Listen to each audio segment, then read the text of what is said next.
লা ইউকাল্লিফুল্লাহু নাফসান ইল্লা উসআহা। মানুষের উপরে এমন কোন শর্ত আমি আল্লাহ দেই নাই যেটা মানুষের জন্য কষ্ট হয়ে যায়।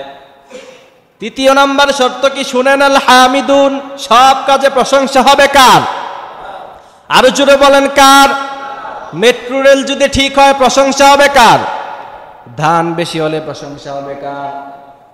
যদি নদীর মধ্যে মাছ বেশি হয় প্রশংসা হবে কার? নাকি ধান বেশি হলে হিন্দুদের ওই কি যেন ওইগুলোর প্রশংসা হবে? ধান দেয় কে? বৃষ্টি দেয় কে? সাগরের মধ্যে বিশাল বড় বড় মাছগুলিকে মানুষের জন্য উন্মুক্ত ছেড়ে দেয় কে? এই জন্য কখনো যদি মাছ বেশি হয়ে যায়, ধান বেশি হয়ে যায়, যদি আপনি ব্যক্তির প্রশংসা করেন, আল্লাহ বলেন, গোলাম আমি আল্লাহ তোমাকে দিলাম এক ফোঁটা পানি পৃথিবীর কোন মানুষ কোন মেডিসিন দিয়ে তৈরি করতে পারবে না, ঠিক কিনা? ধান কেউ মেডিসিন দিয়ে তৈরি করতে পারবে না। রব্বুল আলামিন কোরআন আল কারীমের মধ্যে বলছেন, গোলাম তোমরা কি দেখো না আমি এই জমিনের মধ্যখানে কি সুন্দর করে শীতকালে সবজি দেই, আবার গ্রীষ্মকালে আমি আল্লাহ ধান দেই, ঠিক কিনা?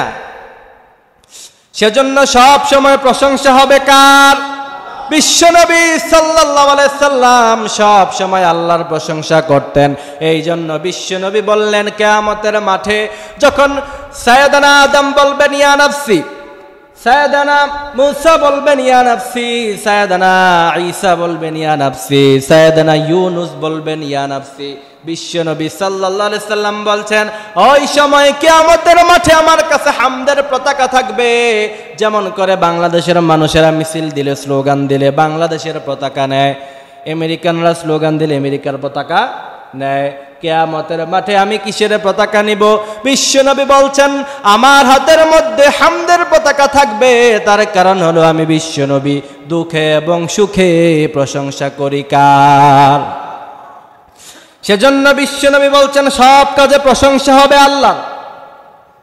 যত কাজ আপনি করবেন সব কাজের মধ্যে আপনি প্রশংসা করবেন। যদি আপনি দুঃখের মধ্যে পড়েন তাও প্রশংসা হবে কার? আপনি তো জানেন না এই দুঃখ দিয়ে আল্লাহ পাক আপনাকে কি মুসিবত থেকে বাঁচিয়েছে।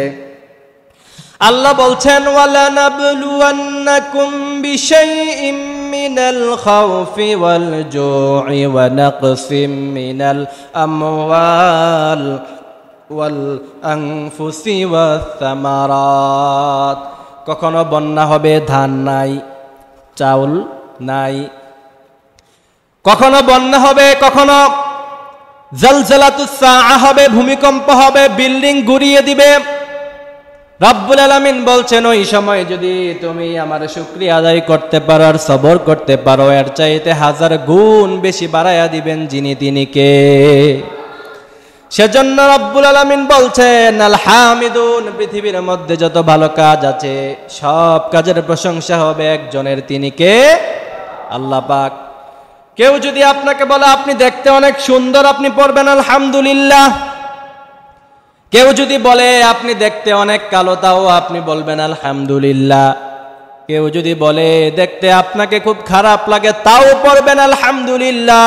বিশ্বনবী বলছেন, এই শুধুমাত্র একটা গুণ যার মধ্যে থাকবে, কিয়ামতের মাঠে আমি যেমন জান্নাতে যাব আমার উম্মতেরা তেমন জান্নাতে চলে যাবে। আল হামিদুন, সব কাজে প্রশংসা হবে। বিশ্বনবী সাল্লাল্লাহু আলাইহি সাল্লাম বলছেন, আল্লাহ পাকের এই কথা বলা যাবে না কোনো কাজেই। সব কাজের প্রশংসা বিশ্বনবী নিজেও করতেন কার? এখানে একটা জিনিস বুঝতে হবে, আকীদা সাফ করতে হবে। যাদের আকীদায় সমস্যা আছে, আকীদায় যাদের গলদ, যত নামাজ আপনি পড়বেন কোন নামাজ কবুল হবে না। আকীদা খুব কঠিন জিনিস।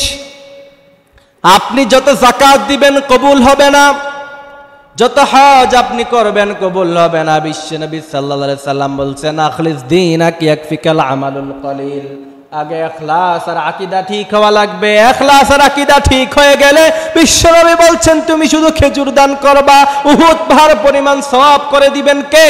সাল্লাল্লাহু আলাইহি সাল্লামের ব্যাপারে আগে আকীদা ঠিক করেন। বিশ্বনবী সাল্লাল্লাহু আলাইহি সাল্লাম সাহাবারা সামনে বসা, এমন সময় বিশ্বনবী বলছেন, আল্লাহুম্মা আনতা রাব্বি, ইয়া রব আপনি আমার প্রভু, ওয়া আনা আবদুকা, আমি আপনার গোলাম, শুধু খালি গোলাম নয়, গোলামের ঘরের গোলাম। বিশ্বনবী সাল্লাল্লাহু আলাইহি সাল্লাম বলছেন, আরব আমিও গোলাম, আমার মাও গোলাম, আমার বাবাও গোলাম, আমি হলাম বান্দির ঘরের গোলাম। সুবহানাল্লাহ পড়েন। আল্লাহুম্মা আনতা রাব্বি ওয়া আনা আবদুক নাসিয়াতি বিয়াদিক। বিশ্বনবী সাল্লাল্লাহু আলাইহি সাল্লাম বলছেন, আরব আপনার হাতের মুঠোয় আমার চুলের ঘোটা, আমার যে চুলের মুঠি আছে সেটা আপনার হাতের মুঠোয়। আমি আপনার গোলাম, গোলামের ঘরের গোলাম, বান্দির ঘরের গোলাম। সুবহানাল্লাহ পড়েন। এখন লোকেরা কি বলে যে আমরা বিশ্বনবীর গোলাম। আমরা তো বিশ্বনবীর গোলাম না, আমরা বিশ্বনবীর উম্মত। আমরা গোলাম হলাম একজনের। চিৎকার দিয়ে বলেন তিনি কে? এতটুকু আকীদার যার সমস্যা আছে, সিফাত যদি মিলে যায় আল্লাহর সাথে, আপনি আগে আল্লাহকে দেখবেন, এরপরে হচ্ছেন রাসূল, ঠিক কিনা?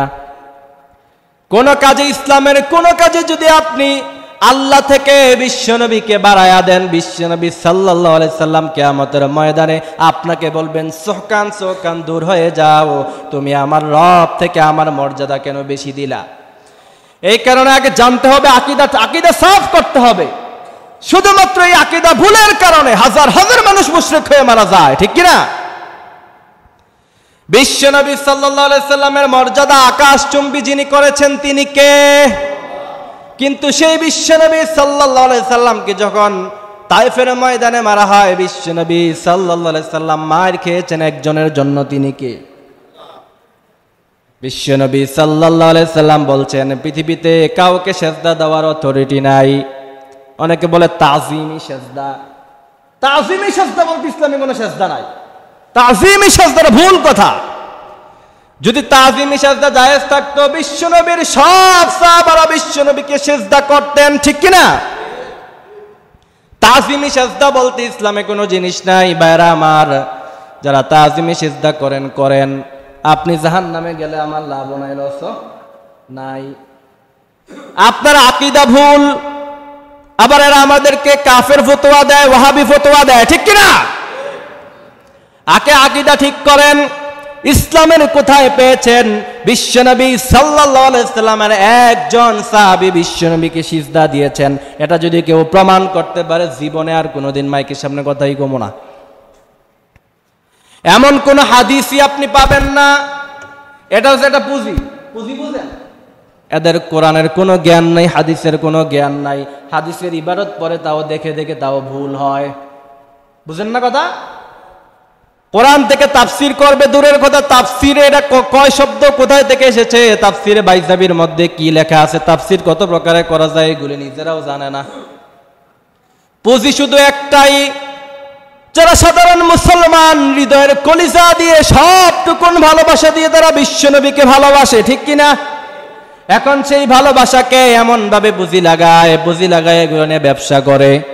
বিশ্বনবী সাল্লাল্লাহু আলাইহি সাল্লাম যদি এই জমানায় আসতো, লোকেদেরকে এমন দেখতো জাগাত আগুন দিয়ে পুড়ে ফেলতো। এই জন্য আগে আকীদা সাফ করেন। কখনো সিফাত যদি আল্লাহ পাকের সিফাতের সাথে বিশ্বনবীর সিফাত কখনো আপনি মিলাইতে পারবেন না, তাহলে শিরিক হয়ে যাবে। আল্লাহ বলছেন সব গুনাহ মাফ হয়ে যায়, কিন্তু যারা বিদআত করে, বিশ্বনবী বলছেন হিন্দুর কপালে হেদায়েত থাকতে পারে, খ্রিস্টানের কপালে হিদায়াত থাকতে পারে, মুশরিকের কপালে হিদায়াত থাকতে পারে, কিন্তু যারা মুসলমান নামদারি বিদআত করে, বিশ্বনবী বলছেন বিদআতের কপালে কোনোদিন হেদায়েত নাই। কুল্লু বিদআতিন দালালা, হাদিস আছে না নাই? ওয়া কুল্লু দালালাতিন ফিন্নার, একেবারে জাহান্নামের সর্বনিম্ন স্থানে যারা যাবে। একটা কথা মনে রাখবেন, মূলনীতি মনে রাখবেন, যারা বিদআত করে কখনো গুনাহ মনে করে না। আপনি নামাজ পড়লেন না, আপনি জানেন এটা গুনাহ। আপনি রোজা রাখলেন না, আপনি জানেন এটা গুনাহ। এরপরে তাওবা করার সুযোগ আছে না নাই? কিন্তু আপনি যদি সওয়াব মনে করে কোনো কাজ করেন, আপনি কি জীবনে তাওবা করবেন? কারণ আপনি তো মনে করছেন এটাই আপনার জীবনের সফলতা। বিশ্বনবী বলছেন তাওবা করারও সুযোগ হয় না যারা বিদআত করে। এই জন্য আগে খাঁটি ইসলাম জানতে হবে, এরপরে ইসলাম মানলে বিশ্বনবী সাল্লাল্লাহু আলাইহি সাল্লাম বলছেন অল্প আমল করবা, জান্নাতে যাওয়ার ব্যবস্থা করে দিবেন যিনি, তিনি কে? এই জন্য তৃতীয় নাম্বার শর্ত আল হামিদুন, সব সময় প্রশংসা হবে একজনের। চিৎকার দিয়ে বলেন তিনি কে? নাকি খাজা বাবার, নাকি দয়াল বাবার? কোন বাবার প্রশংসা আমরা করব না, আমরা প্রশংসা করব কার? বিশ্বনবী সাল্লাল্লাহু আলাইহি সাল্লাম। শুধু খালি বিশ্বনবীর জীবনী না, আপনি আদম আলাইহিস সালামের জীবনী পড়েন, আপনি ঈসা, মুসা, ইউনুস আর ইউসুফ যারা আছে সবার জীবনী আপনি পড়েন, কারো জীবনীতে আপনি পাবেন না যে আল্লাহ ছাড়া অন্য কারো প্রশংসা করছে। এই কারণে আগে আকীদা সাহাব আল হামিদুন, প্রশংসা হবে আল্লাহর। যদি তা না হতো সূরা তাওবায় আল্লাহ কেন এই আয়াত নাযিল করলেন যে আল হামিদুন, সব সময় আল্লাহর প্রশংসা করতে হবে। এরপরে চতুর্থ নাম্বার শর্ত আস-সাইহুন, রোজা রাখতে হবে, মাঝে মধ্যে রোজা রাখবেন। বিশ্বনবী সাল্লাল্লাহু আলাইহি সাল্লাম সোমবার দিনে রোজা রাখতেন। সাহাবারা প্রশ্ন করলেন, ইয়া রাসূলুল্লাহ, আপনি সোমবার দিন রোজা রাখেন কেন? বিশ্বনবী বলছেন, সোমবার দিনে আমি জন্ম হয়েছি, এই জন্য সোমবার দিন রোজা রাখি। সুবহানাল্লাহ পড়েন। আর বিশ্বনবীর জন্মের দিন আমরা কি করি? জশ্নে জুলুস করি। জশ্নে জুলুস কোথায় পেয়েছেন? বিশ্বনবী নিজে বলছেন আমি রোজা রাখি। আপনি রোজা রাখবেন দূরের কথা, ওই দিন ইচ্ছা মতো খান। ওই দিন দেখলাম বাংলাদেশের একজন বক্তা, ওই ফেসবুকে রিলসের মধ্যে পেলাম, তিনি জশ্নে জুলুস নিয়ে কথা বলতে গিয়ে বলতেছেন, আমরা মিষ্টি খাই, তোমরা মিষ্টি দেখে লালচ লাগাও। আমি বলি ইসলাম তো এটা নয়, ইসলাম হলো উহুদের ময়দানে, তায়েফের ময়দানে এমন হাজার হাজার বার রক্ত জড়িয়ে ইসলাম প্রতিষ্ঠা হয়েছে। মিষ্টি খেয়ে পৃথিবীর কোথাও ইসলাম প্রতিষ্ঠা হয় নাই, ঠিক কিনা? পৃথিবীর ভূখণ্ডে ইসলাম যেখানে প্রতিষ্ঠা হয়, ইসলাম জিন্দা হোতা হে হর কারবালা কে বাদ। ইসলাম সব সময় প্রতিষ্ঠা হয় কারবালার পরে। জমিনে রক্ত ঝরলে সেখানে ইসলাম আসবে, মিষ্টি খেলে ইসলাম আসবে, এমন কোনো কথা আমি পাই নাই, ঠিক কিনা? এই জন্য আমার ভাইরা, সাইহুন, বিশ্বনবী রোজা রাখতেন, কিন্তু বিশ্বনবী সাল্লাল্লাহু আলাইহি সাল্লাম সারা বছর লাগাতার রোজা রাখতে নিষেধ করেছেন। ইসলাম এত সুন্দর, আপনি দেখেন হিন্দুদের মধ্যে অনেক মানুষ সব সময় নিরামিষ খায়, এটা গোশত খায় না, মাছও খায় না, গরু খায় না, শুধু নিরামিষ খায়া জীবন বার করে। কি হবে তার জীবন? দুনিয়াও নিরামিষ, আখিরাতে তো কিছুই নাই। কিন্তু ইসলাম হলো এমন জিনিস, ইসলামের মধ্যে খাবার আছে না নাই? ও মিয়া, খাবার আছে না নাই? ইসলামের মধ্যে খাবার আছে। আবার পৃথিবীর মধ্যে কিছু মানুষ আছে এরা বৈরাগী করে বিয়ে শাদী করে না। ইসলামের মধ্যে বিয়েও আছে, ইসলামের মধ্যে সব আছে। বিশ্বনবীকে সাহাবারা বললেন, ইয়া রাসূলুল্লাহ, সারা বছর রোজা রাখি। বিশ্বনবী বললেন না, যদি একদমই বেশি রোজা রাখতে ইচ্ছা হয়ে যায় তাহলে একদিন রোজা রাখবা আর একদিন রোজা ভাঙবা। সারা বছর রোজা রেখে তোমাকে জান্নাতে যাওয়ার কোনো প্রয়োজন নাই। এরপরে ঈদের দিন রোজা রাখতে পারবা না, এরকম আরো কিছু দিন আছে রোজা রাখা যায় না। বিশ্বনবী সাল্লাল্লাহু আলাইহি সাল্লাম, আইয়ামে বীদ বলা হয় সপ্তাহের মধ্যখানে 13, 14, 15, বুঝতে পারছেন? আরবি মাসের 13 তারিখ, 14 তারিখ, 15 তারিখ, এই 3 দিনে রোজা রাখতেন বিশ্বনবী মুহাম্মদ সাল্লাল্লাহু আলাইহি ওয়াসাল্লাম। আস-সাইহুন, চতুর্থ নাম্বার শর্ত হলো আস-সাইহুন, রোজা রাখা। বিশ্বনবী সাল্লাল্লাহু আলাইহি ওয়াসাল্লাম মাঝে মধ্যে সোমবার দিনে রোজা রাখতেন, আবার মাঝে মধ্যে আইয়ামে বীদ 13, 14, 15, 3 তারিখে রোজা রাখতেন। আবার বিশ্বনবী সাল্লাল্লাহু আলাইহি ওয়াসাল্লাম গুরুত্বপূর্ণ দিনে রোজা রাখতেন। আস-সাইহুন পর্যন্ত আল্লাহ পাক আমাদেরকে আমল করার তৌফিক দান করুক, বলেন আমিন। সময় শেষ।